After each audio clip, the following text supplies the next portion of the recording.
Since the reintroduction of multi-party politics into Kenya's democracy in 1992, Kenya has experienced hotly contested elections which are highly emotive. These elections have led to the loss of lives and destruction of property after every 5 years. Kenyans are worried. Some of them have left their places because they fear the worst. As a people of faith, we call upon Kenyans to make this year's elections a pleasant experience. In preparation to the 2022 general elections, in 2019, CICC started an initiative dubbed Faith for Safe Elections, with the goal of contributing towards sustainable peace by having a peaceful and secure electioneering period. The initiative was guided by a research conducted by CICC's research department under the guidance of the CPS worker. The research was titled "The Role of Religious Leaders in Preventing Electoral Violence in the Coastal Region of Kenya." The research enabled CICC to develop a set of tools which rested on the principle of do no harm and the incorporation of conflict sensitivity measures that were integrated into CICC's peace-building projects.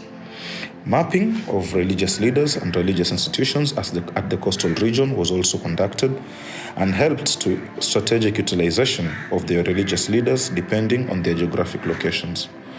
A series of dialogue exchanges were conducted amongst religious leaders, women and youth in the community. The next election dialogues, women barazas, and youth accountability forums were some of the forums that CICC utilized to lay down strategies to sensitize the larger community to commit to peace and refrain from violence. CICC commissioned peace pledges in the community led by religious leaders. Also, capacity building trainings on conflict resolution and mitigation were conducted to ensure religious leaders had improved capacities to resolve and manage conflicts.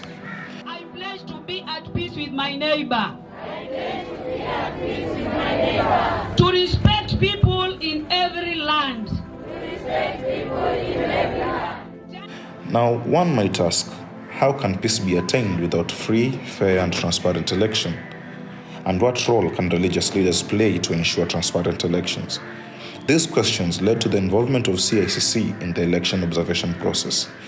CICC applied for the accreditation of the organization to participate in the election observation process, and over 100 religious leaders spread across CICC's areas of intervention were registered and accredited by the Independent Electoral and Boundaries Commission.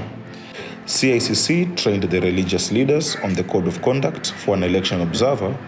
Thereafter, they were familiarized with the reporting tool that was to be used during the observation exercise. The use of technology to aid in data collection and analysis of real-time information ensured coordination of efforts and accurate reporting. CICC is grateful for the support of Agiamondo and the Civil Peace Service, who supported CICC in acquiring of tablets and other tools to support the process. Religious leaders were able to monitor and share regular peace contexts, and the data was transferred and well analyzed, and these findings were used to develop a final observation report that was disseminated to partners and communities in CICC's networks for validation. Faith for Safe Election initiatives played a pivotal role in propagating peace in the country.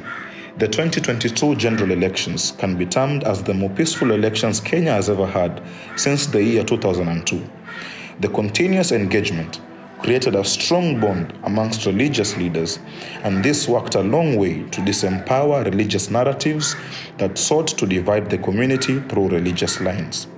The initiative has strengthened interreligious bonding not only on religious leaders but amongst faith communities, and also strengthened community resilience for peace and peaceful coexistence. Hii ni ishara ambayo kwamba ni mzuri kwetu sisi kwa viongozi wa dini kwa kitu kimoja, kwa sababu imani tofauti, kila mmoja anaamini anavyotaka. Kuna mambo yanatuweka pamoja na kwa kitu kimoja.